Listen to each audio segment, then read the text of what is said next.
पिछले वीडियोस में हमने YESD एडवेंचर और रोडस्टर का उनके राइवल्स के साथ ऑन पेपर कंपैरिजन किया। तो अब आते हैं YESD के तीसरे बाइक पे जो है स्क्रैम्बलर, और जो इंडियन मार्केट में होंडा CB350 RS और जावा 42 का मुकाबला करेगा। पर वीडियो शुरू होने से पहले क्या आपने बाइक देखो को सब्सक्राइब किया है? अरे तो फिर जल्दी कीजिए और साथ में बेल आइकॉन को भी जरूर दबाइए।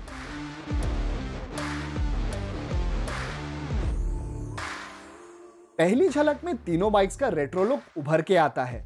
तीनों में राउंड हेडलाइट, छोटा LED टेल लाइट और मिनिमल बॉडी पैनल्स है। लेकिन जबकि जावा 42 में सिंपल हैलोजन हेडलाइट और बल्ब टाइप इंडिकेटर्स हैं, CB350 RS और YESD स्क्रैम्बलर में हेडलाइट और इंडिकेटर्स दोनों LED ही हैं। अब बारीकी से देखें तो और भी फर्क समझ आते हैं। सबसे पहले होंडा CB350 RS और जावा 42 दोनों का ग्राउंड क्लियरेंस YESD स्क्रैम्बलर से काफी कम है, तो जाहिर है कि ये दोनों ऑफ-रोड कंडीशंस को उतनी अच्छी तरह से हैंडल नहीं कर पाएंगे। YESD स्क्रैम्बलर में ऊंचे ग्राउंड क्लियरेंस के साथ साथ इसका सस्पेंशन ट्रैवल भी बाकी दोनों के मुकाबले काफी ज्यादा है, पर इसका असर इसके सीट हाइट पे नहीं पड़ता जो CB350 RS के सीट हाइट के ही बराबर है।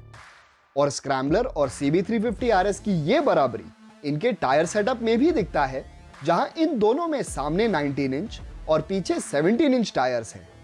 पर जबकि CB350 RS में अलॉय व्हील्स और ट्यूबलेस टायर्स मिलते हैं, YESD स्क्रैम्बलर में स्पोक व्हील्स और ट्यूब टाइप टायर्स ही हैं, और इन दोनों बाइक्स के डिस्क ब्रेक के साइजेस भी आसपास ही हैं। और इस बीच जावा 42 में 18-17 इंच टायर सेटअप और रोड बायस टायर्स हैं जो अलॉय व्हील्स के होते हुए ट्यूबलेस है, और बाकी दोनों बाइक्स के मुकाबले इसके डिस्क ब्रेक भी छोटे ही हैं। लेकिन एक जगह जहां YESD स्क्रैम्बलर थोड़ा पीछे है वो है टैंक कैपेसिटी, जिसका असर इसके टूरिंग कैपेबिलिटी मतलब फ्यूल रेंज पे पड़ सकता है।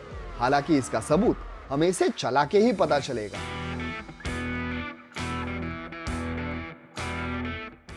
जावा पैराक पे बेस्ड लिक्विड कूल्ड इंजन होने के वजह से YESD स्क्रैम्बलर के इंजन स्पेसिफिकेशंस जावा 42 से बेहतर हैं, और CB350 RS के ट्रेडिशनल एयर कूल्ड इंजन का पावर आउटपुट स्क्रैम्बलर से काफी कम है, पर इसका टॉर्क हल्का सा ज्यादा होने के साथ साथ कम RPM में भी आता है, जो ऑफ-रोड कंडीशंस में थोड़ा और यूजफुल होगा।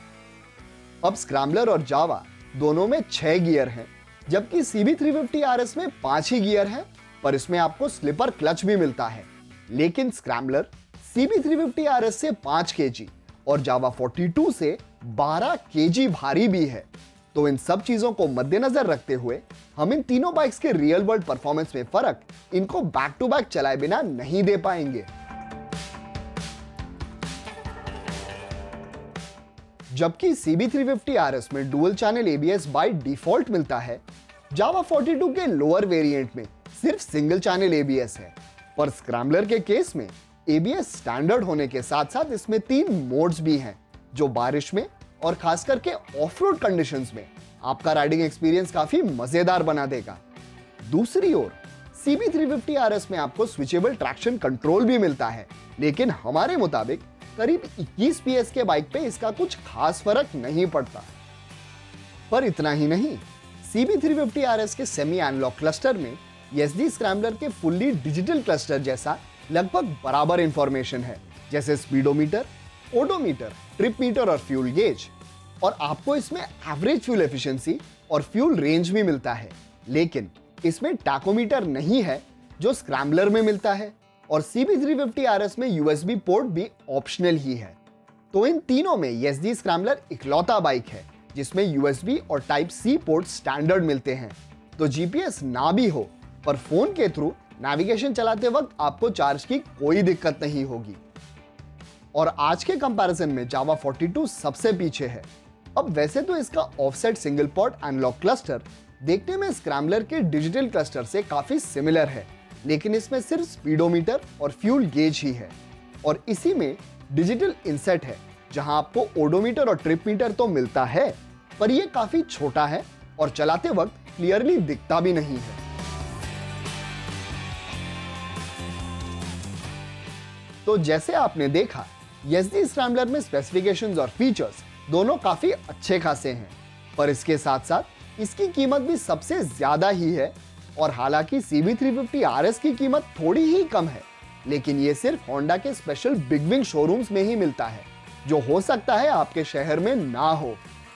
तो हमारे हिसाब से स्क्रैम्बलर में ज्यादातर वो खूबियां हैं जिनकी जरूरत आपको एक ऑफ-रोड केपेबल बाइक में होती है।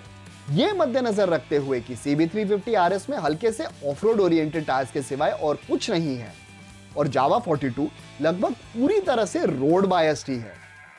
पर क्योंकि असली मजा बाइक चलाने में है, ना ही स्पेकशीट देखने में, तो हम आपको आखिरी फैसला इन तीनों बाइक्स को बैक टू बैक चला के ही देंगे। लेकिन जाने से पहले याद रहे कि स्क्रैम्बलर कैटेगरी में रॉयल एनफील्ड का स्क्रैम 411 कुछ ही दिनों में आएगा, और जाहिर है हम उस पे भी वीडियो बनाएंगे। इसलिए बाइक देखो को अभी सब्सक्राइब कर लीजिए और बेल आइकॉन को भी जरूर दबाइए हर नए और इंटरेस्टिंग बाइक्स के बारे में हिंदी में जानने के लिए।